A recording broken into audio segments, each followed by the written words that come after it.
All right, I'm out here in the heat and the bugs and the weeds so that I can test the little Bobcat 22 here from Beretta before I give it away. I hope you all appreciate this.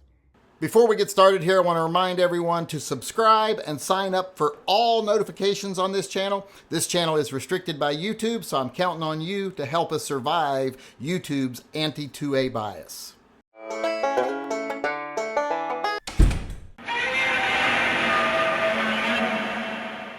Hey everybody, Yankee here. As most of you know, I don't like shooting 22. I always associate it with, fucking your pillow. So doesn't really give me a lot of enjoyment. I mean, it'll get the job done, maybe, but, isn't a lot of fun, and it's definitely nothing you brag about to your friends. So I don't shoot a lot of 22, but I'm going to be giving away this little Bobcat. And before I do, I wanted to come down here and test it mechanically and see how fun it is to shoot. Because like I said, I haven't shot 22 in a long time. So today we're going to load it up and we're going to do a little testing, see how accurate it is, and see if it's really worth bringing it down to the range and shooting. Does it have that fun factor?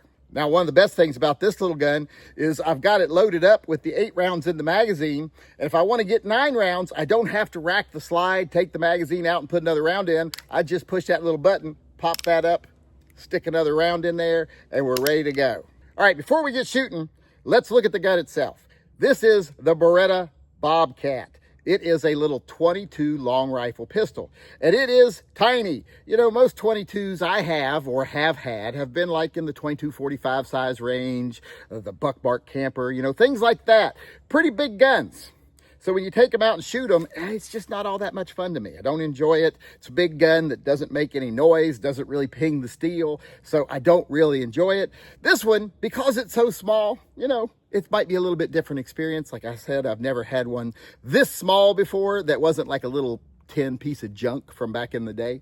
So this gun, like I said, it's double action, single action. It has a manual safety. It is hammer fired. All things I like. It's got a really cool, nice trigger on it here. It's got nice grips on it. Although it came with G10 grips, I changed these out to the plastic ones. When I give this away, I'll let you choose which grips you want. But just a really nice little gun. It's basically a baby Beretta. If you've shot a Beretta 92, this is a baby version of it. So let's get going. First, we're just going to shoot at some targets and see how quickly and accurately it shoots. I believe it's going to be very accurate. I'm going to be shooting at my steel targets here. I doubt the round will even move them, but we'll see what happens.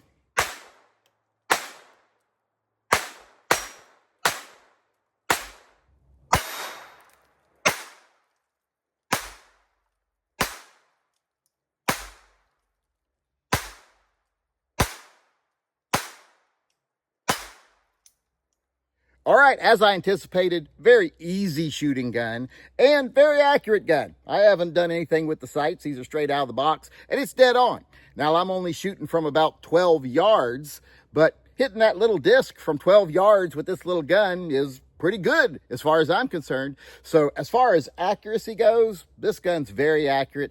And I will have to say, it is kind of fun to shoot. I'm seeing what people like about 22. I still don't really care for them, but I've never had one that's this tiny. All my other ones have been bigger. So we'll continue shooting this one, see if it grows on me a little bit. All right, next we're going to shoot some water bottles. And you might be asking yourself, what's that going to show? Well, I want to demonstrate that sometimes the size of the hole matters when you're shooting at someone. So let's go ahead and shoot at these bottles and let's see what happens.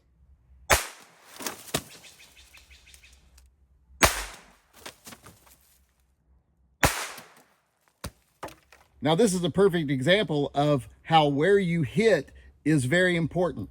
I hit these bottles in different locations. One, I hit in a place where it leaked out quickly. One, I hit in a location where it leaked out more slowly, but still pretty good. And the one in the middle, I hit dead center, but water's barely trickling out of it because the hole is not very big. That's a perfect example of if the bullet is small and you hit in a place where they bleed out quickly, well, the fight's over faster. But even if you hit dead center, but you don't hit anything vital, it can take them a while to bleed out, especially with that tiny hole. So you either want to hit something vital, or even better yet, have a bigger hole and hit something vital.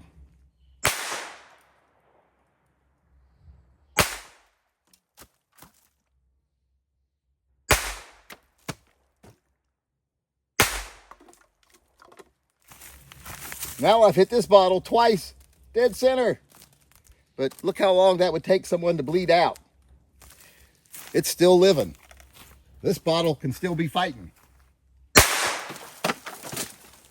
Still bleeding out after 3 shots. So as you can see there, like I was telling you, the size of the hole often matters. When you're waiting for that human blood balloon to deflate enough that it can't move no more, you want them to be bleeding out as fast as possible. That's why sometimes, like I said, size does matter. And also, penetration, power, etc. matter, because you got to get to something vital. And with a 22, you can't be guaranteed that. So even if you hit dead center, you can't be guaranteed you're going to penetrate a rib or a sternum, etc. So 22, just not ideal for self-defense for those reasons. It's a small round, might not hit anything vital, may not penetrate hard barrier or bone or anything like that enough, maybe even solid muscle to get to something vital. And the hole is so small, you're waiting for a while for them to bleed out. If that was a 44 Magnum and you didn't hit anything vital, the damage itself is going to be so great that they're going to deflate really quickly. You know, 357 Magnum, same thing. Even if you don't hit something vital, they're going to be bleeding out a lot faster. So the real story here, the real moral, I should say, is hit something vital and then hope that that hole is as big as possible when you do.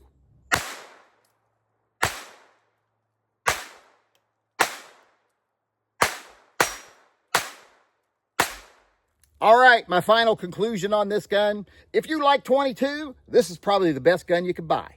I even had fun shooting it because, like I said, it is so small. It is so cool. I really liked it. I kind of regret that I'm giving it away now. But if you like 22, like I said, probably the best one you can get. Also, since it's small, you could actually carry it. Now, I said I wouldn't recommend carrying 22. I stand by that. But if that's what you want, you need something that shoots really easy. Well, this gun would be a good one for that because as you saw when I was shooting this gun, there's no recoil. It's a 22. You can just go from target to target.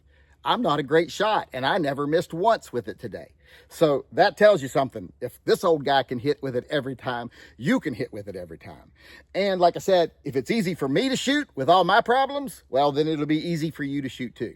So in the end, this gun kind of changed my opinion on 22. If you have the right gun, I guess it can be fun because this was a lot of fun. I went through 50 rounds in no time because it was fun to shoot. It didn't seem like a chore, like when I'm shooting 22s usually.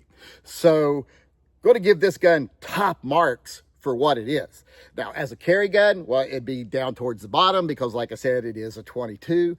But for what it is, a 22 that you can put in your pocket if you want to. This is very small, very light. Well, for that, for being that kind of gun, this right here would be a 10 as far as I'm concerned. Oh, and one more thing before I go. If you want to be the person that receives this gun, all you got to do is support the Pets and Vets program. If you want to know how, come to my live chats. We do them every night at 6 p.m. You can get entered to be one of the people that receives this for helping out animals in need. If you can't make it to the live chats, just watch them the next day. I repost them. Or go over to my website, TYMPpistolproject.com, and there should be a blurb on my site by today telling you how you, just for helping an animal in need, you can be one of the people in the running to win this Beretta Bobcat.